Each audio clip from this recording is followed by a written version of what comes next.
Hello there. Welcome to the panel. It's me and Rochelle today. Hello. Hello, just us. Just us, just us, just us, just us. We're going to make sure that we go live in. There we go. We're going to go live in. I was going to say TikTok, but it's not TikTok. It's Instagram. Instagram. The only thing is that when we go live in Instagram and stuff, I don't get to see people. But it's okay.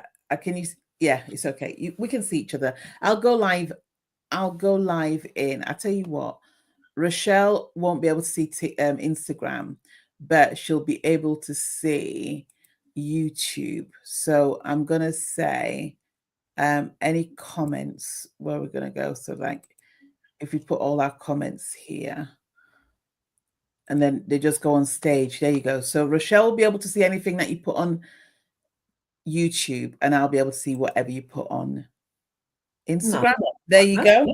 Look at Right? you, like a proper technology queen. Listen, needs must. That's all I'm going to say. Needs must. How are you? How's your week been? Yeah, really good. I've been super busy getting lots of work done. Yeah. And Maisie, my 10-year-old daughter, started a transition to secondary school on Monday. So it's been quite an emotional couple of weeks, like a last proper day at primary school on Friday. She got a report, she got a SATs results. Joshua, my little boy, also got his report. So when I picked them up from school on Friday, I was holding back the tears. And then I found out that Maisie had got the what was it? She'd got an award, an outstanding pupil award. Oh Uh, wow. just I think like maybe 5 or 6 kids in each year group get that out of about 75. So I started reading the sheet that she brought home, like in the yard, and I read about a sentence and I was like, nope, we'll take that home and read it because I couldn't cope. I was like, I can't, I'm just going to be in tears here. So it's a very emotional time. Tomorrow we're back at primary school because she's got a leavers assembly, so that's going to be another emotional one. Yeah. And Monday morning I put her on a bus on her own for the first time off to secondary school with all them big kids. Oh, and she looks so grown up. Yeah, she really does. I felt like she grew up so on Monday, that first day she was there, she came home and she looked older. She seemed more mature just from going on 2 bus rides on her own and being at school, a new school for the day. It was crazy. So I'm excited for her because I absolutely loved secondary school and I'm hoping that she's going to love it too. But I'm also quite jealous. I'm like, I'd go back to secondary school tomorrow. God, I don't know. See, I spent from the ages of 6 to 18 in Cameroon, so I've never really been able to work out what you guys mean by secondary school. How old is Maisie? So she's about to turn 11 in August. So she's Right. one of the youngest in a year group. Okay, so I know what that. Yeah, you see, so I left. So I was quite young when I went to secondary school and I went to boarding school. Oh, did you? I did not know that about you. Look, I interviewed this woman, right, last week, Thursday. I don't know if you saw any of our posts. I sat there for 3 hours asking her questions, and every 2 seconds she comes up with a new thing that I don't know about her, and I think I know her pretty well. And then now you just dropped another thing. I went to boarding school. I did. I went to boarding school. I went to boarding school from the ages of 11 to 13. So it's not long, but yeah, it should have been from 11. Boarded in Cameroon. Sorry? You went to boarding school in Cameroon. Yeah. I did. Yeah. So when I was growing up in Cameroon, so I went back to Cameroon at the age of 6. No, that's not true, was it? Yeah, 11 till 13. Yeah, so when I went back to Cameroon at the age of 6, in those days, it was more common to be in boarding school than not. Oh. There were day schools, but predominantly, it was very much an English speaking thing. So the Anglophones, a lot of them went, majority of them did boarding school. and the francophones or the French speaking lot, they did day school. But I loved it. I mean, it wasn't like what you hear about here and stuff, with regards to the bad reputation. I used to love boarding school, but yeah, I was too headstrong for boarding school though. But I remember leaving home for the first time at 11, and being my dad drove about 5 hours or so to go and drop me off, and you Oh, wow. know, yeah, and we slept in this hotel, and then the next day he dropped me off and stuff, and I just couldn't wait for him to leave me. I was like, bye, bye. When are you So, going? Yeah, I wanted my independence even then. So, like for me, it's amazing how, when you think of things that really drive you, like for me, freedom really drives me, and just be able to want to do what I want on my own terms and everything else. And even at that age, I was like, when are you leaving? Like, go, and apparently my dad just couldn't stop thinking about me, but I didn't know that at the time. so when you got dropped off at boarding school, and then was it a case, did you go home at weekends, or were it just in the No, holidays? no, no, no, no, no, no, no, no. You're gone for like good 3 months and Oh, stuff. wow. And yeah, yeah, yeah. And obviously you didn't have phone, like, you didn't have No, mobile phones to keep in no. touch then, You didn't so have you didn't have mobile phones. You didn't have phones in the building and stuff. So I think there was a phone maybe in the office and stuff, but it was never used. So literally, the next time your parents see you is when you get a lift back home, which is another 5 hours trip back. and how long would you go back home for before you were back at I boarding couldn't, school? I couldn't tell you, but we used to have 3 terms. So you'd go home for every term 3 times a year. Yeah. And I don't know. I couldn't tell you what they were like, because if I'm really honest and stuff, I think the English system has messed with my head, so I can't remember what happened in Cameroon. Like if I try, when I try and sort of like separate it and stuff, it just is like a blur. So when you were 13, why did you leave boarding school? What were you doing then? So, well, I went to boarding school at the age of 11, and apparently I was so I was so obnoxious as a student, and I think I was just headstrong. And do you know what? And I also don't think that I studied like everybody else. I think it was a mixture of attitude and academics and stuff, and I got expelled. Oh, Victoria, I would not have expected that of you. I know. I got expelled, and um, yeah, I got expelled. So that was my first year. So my parents were so disappointed. Like they never let me forget it for a long time. Like, oh my God. But yeah, got expelled, and then they were looking for another school to send me to. And if you get expelled, it's not a great look. And then all the nice schools, which if I'm really honest and stuff, it's like I promise you they weren't that nice at all. It's all that whole facade, isn't it? It's like, oh, this is a great school. Yeah, it won't. But yeah, so these other schools wouldn't touch me. And then I went to a school that everybody thought had the worst reputation, like apparently the girls were loose, the men were vandals and stuff, but it wasn't. And it was a mixture of boarding school and day school, which again was almost frowned upon in those days. And I had some of the best times. But yeah, again, I was not a very good girl. I What, used not to. you? Even in that school, you weren't a good I girl. was not a good girl. Now, in that one, I discovered what freedom was, and because we didn't, so all the boarding schools normally have like massive fences around them, and you can't just walk out of the building. You have to get permission to go out, and it had to be like special permission, everything. But the school that we were in didn't have a wall, so we could just walk out. Mhm. And we discovered what's called tea time, which is like an afternoon nightclub. Yeah. So, Sounds yeah, fun. it's a whole story. But yeah, so I used to do that, and then one day we went out and we stayed out really late. We were too young to be out at that time. But there was a group of us, and one of the girls had a massive car accident. She was Oh, okay, but she was, yeah, but it led to us. I denied being there because I bumped into one of the young teachers. He was like, he must have looked like 12. And he went, whatever, he goes, whatever they say, deny it. I went, all right then. So they're like, Victoria, everybody else says you were there. I was like, I wasn't there. I wasn't there. I wasn't there. I wasn't there.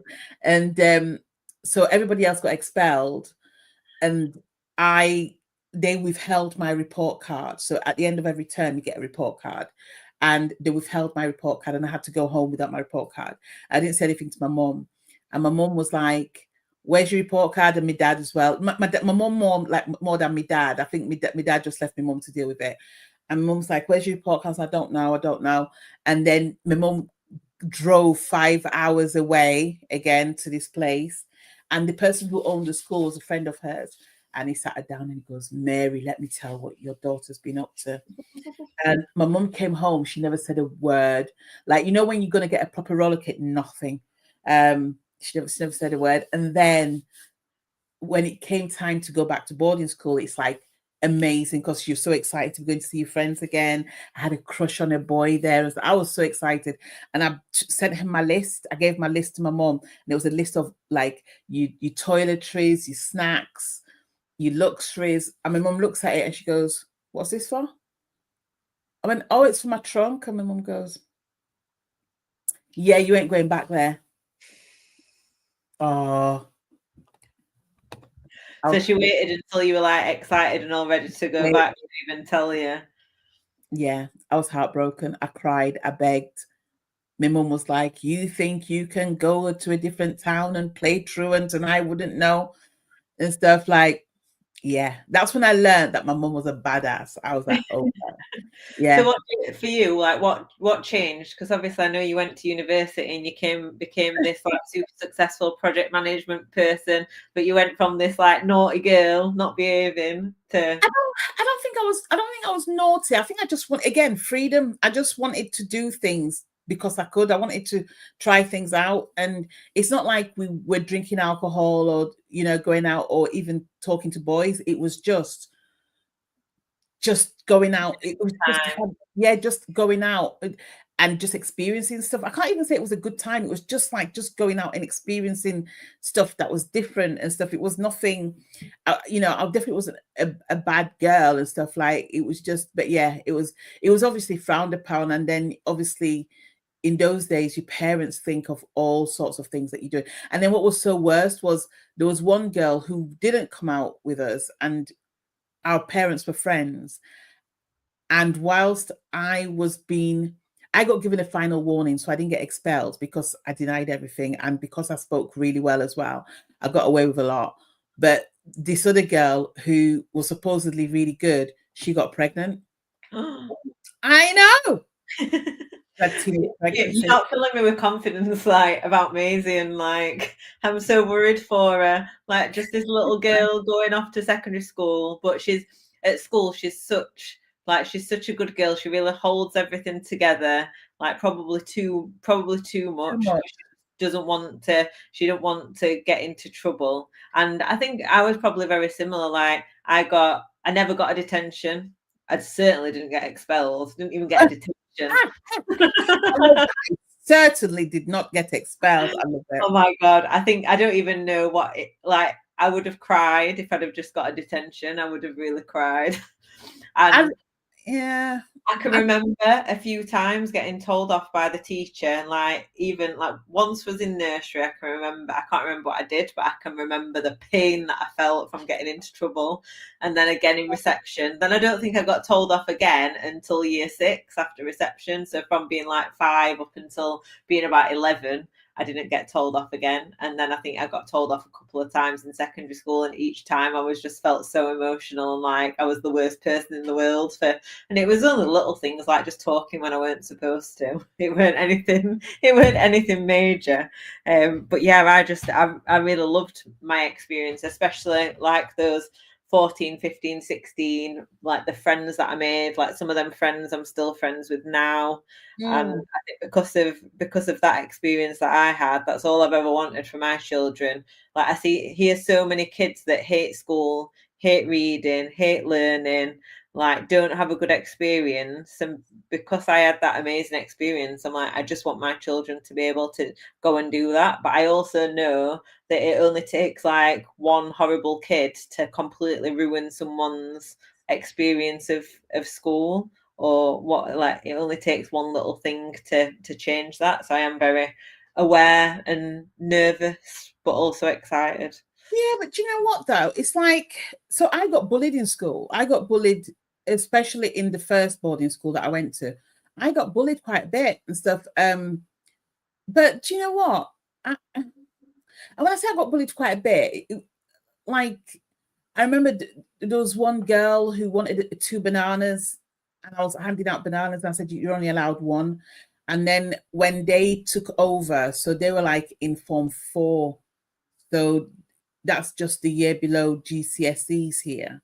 So when the GCSE lot were taking their exams, the next level below show their authority, and then they become prefects. And this girl came looking for me, and she was like, "I asked you for a banana." Oh yeah, like literally. And do you know, it's really funny actually, because I've always said if I ever met her, I would give her a piece of my mind. Never bumped into her since. But I think that whatever your journey is meant to be, all you can do is give your kids confidence. Give your kids confidence and tell them what to do. It's almost like prepping them and telling them, like, listen, if this happens, go and speak here. If this happens, come and let me know. But otherwise and stuff, it's like, I think whatever experience, you can't wrap people in cotton wool. No, Because I want to. no, because at some point and stuff, it's like I see a lot of people now in business and also professionally in corporates, and they're so what's it's almost like they're so weak emotionally and stuff. It's like everything offends them, everything warrants a dramatic meltdown response and stuff, and it's like There's no resilience there's there. no that exactly. There's no resilience, and sometimes and stuff, it's just being able to have that conversation. Like now, it's like if somebody did something to annoy me, if I don't say something, it's not because I can't say something, it's because I choose not to say something. But I have the confidence, and also the very the absolute audacity of I don't care what you think, to actually tell you what I like. I'm quite straightforward, and it makes me, I think sometimes people think, oh, it's a bit harsh. I'm like, no, it's just because nothing's going to happen to you, but you have to create boundaries. And also, people who bully as well are very insecure people as well. So, but yeah, that's all you can do. It's like I don't think that I had a bad experience. It's only as we're thinking, and I'm going, oh, actually, yeah, I did get bullied and stuff, but actually, it's not. I don't think it's affected me in such a way that if somebody said, "Would you go back to that school?" I wouldn't. But do you know what? In both schools, I had fun, and here's the thing: I manifested freedom in both. Even when we had a massive gate surrounding us, because I wasn't Catholic, we were allowed to go to a Presbyterian church in town every Sunday. We never went to church. We'd go for walks, and we'd walk for miles and eat and stroll, and then come back, and nobody would be any wiser. Instead, it was just like, this is what I mean. It makes me smile that I think about it, because I'm like, I've always wanted freedom. Freedom's always been the thing, to do what I want when I want and stuff. And also, even just having a conversation now, it's really clear that when I don't have that freedom, how much it affects me. Like when and somebody say, yeah, but wouldn't that affect everybody? I don't think so. I think everybody deals with, not everybody has the freedom of freedom as a priority. For me, it's huge, and it's really funny because I'm like, it's interesting how I deal with not having freedom in some areas of my life, especially now that I'm growing a business, that I still see as fairly new and stuff. So it's like sometimes certain things have to forgo to make sure that certain other things happen. It's quite interesting, but yeah.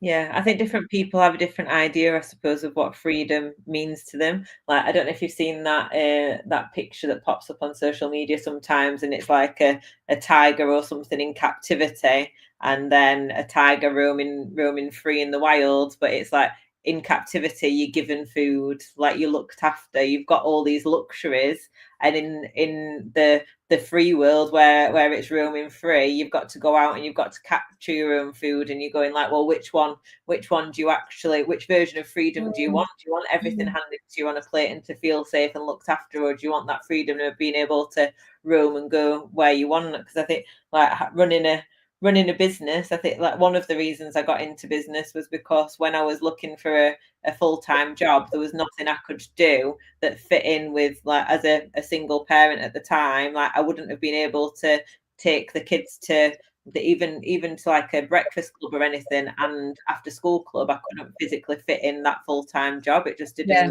didn't work. So I'm like, right, I'll set up a business. And you think that's going to give you lots of freedom. And it's meant that I can drop the kids off at school and pick the kids up. And I mean, like, I thought I was going to love the school run. Actually, it's one of my least favorite times of the day, but at least I get the freedom of doing it. Yeah, but, exactly. but then I'm also able, like, I see like school have so many things on for parents, and I can see that they do it so that not so that parents feel like they have to go to all of it, but so that parents can go, well, I can't come to that one because I've got work that day, but I can come to that one because it's at a different time. Like I've got the freedom to be able to go to all of these events and not have to ask somebody else for permission to be able to go to them. And these, even though I'm often like you, like all weekend I was doing work and stuff, but that was because I chose to do it, not because someone was telling me to do it. Yeah, it's funny because I was having this conversation a couple of years ago, and I said that freedom comes in different phases. So you have like emotional freedom, physical freedom, financial freedom. So when people say to me freedom, I'm like, well, which one? You know what I mean? Like for me, physical freedom and financial freedom are really important. I think physical freedom, you've got to be very important about physical freedom. And it's about which one you choose. But I think most people just see it as one. And you see, when I worked in corporate, I was a contractor. So I saw that as freedom because I wasn't tied down by anybody else's rules. I worked for myself. Also, I could work anywhere in the world. To me, that was huge. Like to be able to do that was massive. I I didn't have to be anywhere I didn't want to be.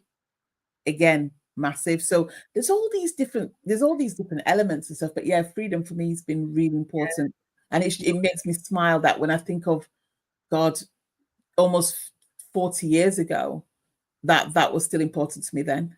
Yeah. What's interesting for me is like I love my kids. I love having them here. But what I have found very restrictive, that I think, like when I was planning to have children, I didn't realize it would be so restrictive, is that like restriction on time. Like now, I can't just go and do what I want to do because at 3 o'clock I have got children to go and collect. And like you're always saying to me, I don't know how you do it, because I'm like, I'm talking to you, I'm doing my work, I'm cooking for the kids, they're asking me for this, they need that, I need to go and buy them new school uniforms. Like the school admin, oh my god, there's so much school admin to think about, like the emails that they send, the things they want you to do, the unclosed days that they want you to remember, the like all the stuff that Mhm. you've got to do for them. Like that in itself is like a full-time job, and is very tiring. And I've often had to like catch myself because I can be guilty of like wishing the kids like childhood away, because I'm like, I know that once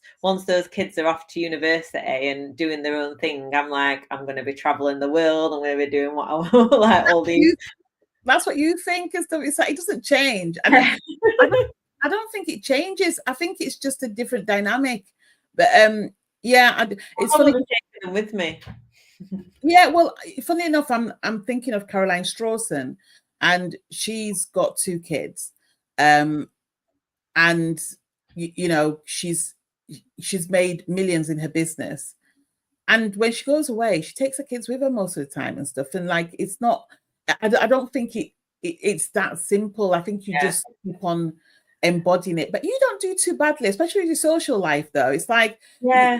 at weekends, I'm like, what are you doing? Well, I'm going here, I'm going there. I'm like, girl, Well, I was supposed to be out last weekend, but we ended up cancelling it. yeah, Well, did. annoyingly, one of my friends got invited by another one of my friends to see Oasis because she's got a spare ticket, and I was like, oh, I want to go see Oasis. Then one of my other friends bought a ticket off a sister that was spare, so like them three went off to watch Oasis. So the three of us that were left were like, oh, we'll just cancel it for now. We're off out. I am off out this weekend. But yeah, I was just like, obviously, we went to Thailand a couple of years ago for the whole of the summer holidays, and I think that was one of the reasons we decided to do that, was because we were wishing the kids' childhood away. It was like, oh, we're so restricted, but actually we can. I was working like by the beach, by the pool, while the kids were like swimming and like building sandcastles and stuff, and that was an amazing experience. And like I want to be able to do that more, and that to become the new norm. A few weeks ago, we were talking about how I got fined for taking the kids out of school. So I think when I think about it, it's not the kids necessarily that frustrate me, it's the school and the fact that we're bound by all this time, by like I've got to drop them off at this time and pick them up at this time. They're about to break up next week for 6 weeks of holidays. So just before this call, I was like starting to think about, right, I need to plan that time because I'm going to be looking after my niece and nephew some days.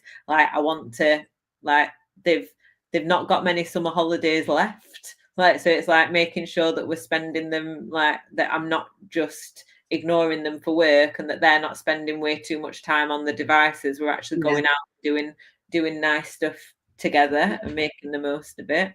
Yeah, but some parents can't even afford to do that, you know. Like, you know, let's be real and stuff. Like some parents can't afford to do it, and some parents, when I say can't afford, whether it's financially or time wise, they just haven't got it. Like, yeah, you get like 4 weeks holiday a year as an employee, and I literally don't know how people physically do it. It's all of it.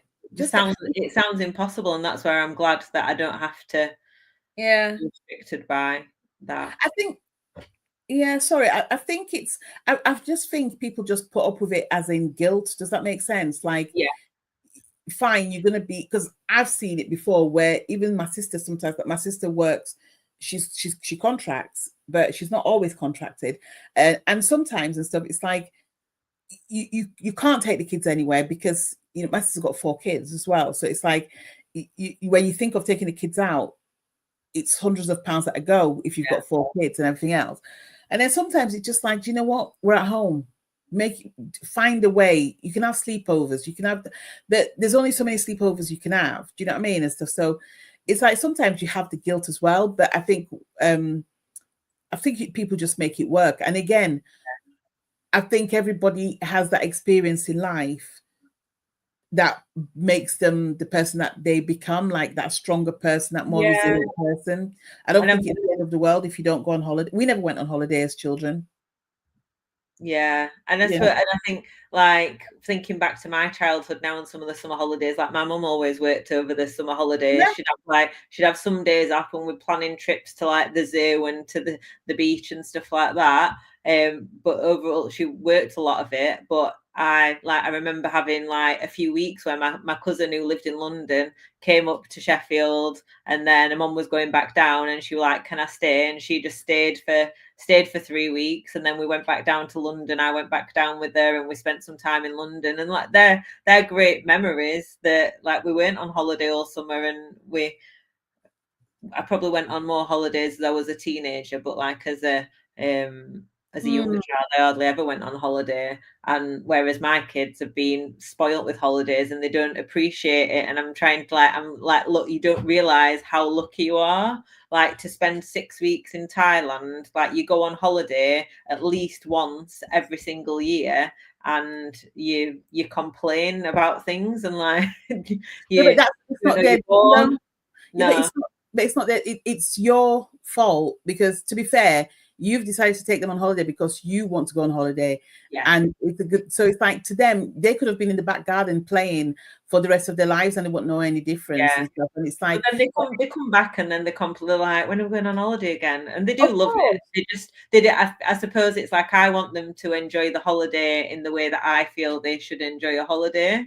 But actually they enjoy the holiday in their own way, which for Maisie, she loves swimming, but she also likes to be in the shade, so she will spend more time in the room than I want her to. Joshua just makes loads of friends, so he's like, we hardly see him because he's always off at the park or doing stuff with his friends, and that's their way of enjoying their time, whereas I want to be laid by the pool reading my book, sunbathing. Me and Maisie would get on really well because I hate the sun. Like I prefer the shade. Like I'd rather be in a room where I can see the sun, but I'm in the room and stuff. That'd be my ideal and stuff. So yeah, I think that's amazing. Well, it's like, we're going to wrap up because there's only so much we can talk about on this subject. But I think for anybody who well, we've done really well. We've done really well and stuff. Well, the thing is, though, it's like, on this particular topic and stuff, it's like, you know, you think it's with one parent and one non-parent, it's quite an interesting topic as well, isn't it? And stuff, but you get to realize that we've all been kids. Yeah. So we'll all have different experiences. You found out that I used to be a bad girl. You went to boarding school. Before we go, Rochelle, you need to tell us what happened to you yesterday, because that was hilarious. What happened? Yeah, tell us that. I couldn't remember if I'd said this on this call, because I think I said it to you just before we went live, didn't I? So we had our first secondary school drama yesterday, where I'd arranged to pick Maisie up from the bus stop. So she got off the bus and I pulled up to pick her up, and she was there, but she'd got like tears in her eyes, and she got into the car and burst out crying, and she'd left a backpack on the bus. So I was like, it's fine, it's okay. One, it's like, it's good that it's happened now. She got a phone in her hand, so a phone went in the backpack. Like, if she lost this backpack forever, all was in it was a lunchbox and a jacket and a pencil case. I'm like, everything is replaceable. But also, I know where the bus is. Like, the bus will be down there now, so we'll go and try and catch the bus so we can get it. But we ended up like following the bus for about half an hour, kept pulling in at bus stops, and Maisie would get out and try and run to catch the bus driver's attention. And before she got to him, he was setting off again. We finally got to like the last bus stop when she managed to get his attention, and she was like, I've forgotten Matt. And then he's like held it up, and someone handed it in. So yeah, like, so she was so upset to have been. She was like, I've been so stupid. I knew my bag was there. I don't understand why I left it. And I was like, look, adults leave their stuff on buses all the time. Like, it's you've never been on a bus on your own before. She was getting off at a different bus stop yesterday to what she got off the day before. So she's thinking about all these different things, and it was interesting in the car on the way home. Like, both Maisie and Joshua had a realization that, like, when we're leaving the house, I'm always telling them off, because I've always told them to, like, remember to pick up your bag. Like, your stuff is there, you just need to remember to pick it up and take it to the car. And like, they forget all the time, and I'm always reminding them. And then Joshua was like, oh, this is why you're always telling us to get the bag, because you're not always going to be here. And I'm like, no, I'm not always going to be there to remind you that you need to pick up your bag. So you need to start remembering these things for yourself. So she was so happy to get it back. She's just sent me a text message now. I don't like this, that they're allowed the phones during lunch and break time. So she's just sent me a message saying, hi, I am eating my lunch now. Bless her. I do like that she can contact me. Like, she's not complete like you in boarding school. Oh my god, I can't imagine like not having any contact with her. Oh god, it was normal and stuff. And do you know what? It just gave us more time. Do you know, it's like I had such a great childhood, and a lot of it was without my parents, because my parents were always working, and we just did what we wanted. And it turned out to be a good human being. So I tried. I tried. This is what I always say though. Like, when my mum has like grandchildren or grandnieces or godchildren come and visit her, and maybe they're still in school or college and stuff, and they're worried about an exam, I'm like, I promise you, if I turned out okay, anyone could turn out okay. Like, it's like I promise you this. Like, this is just a phase. Just run with it. Yeah. One of my little brothers, who's just about to turn 21 now, like, he literally got excluded from every single school that he went to, and was in like a naughty boy institute type of thing, and now he's turning out to be a really good grown-up. Like, it was just, as a child, like, he was undiagnosed with ADHD. He just got labeled as a bad kid, and actually he wasn't. He was just struggling with all these things inside. And then now, as an adult, he's got a job, he's got a nice girlfriend, I can see him coming out of the other side. And for some time, when he was like 13, 14, 15, we were just constantly worrying his friends were getting stabbed, like he were getting involved with the wrong people. And now he's seeing the other side. It's really nice to see him coming out of it. We will see you next week. Let us know what you want us to talk about, because we're going to be here, and we're probably going to be with some more people. Sending you so much love. Have a good one. Take care. Bye.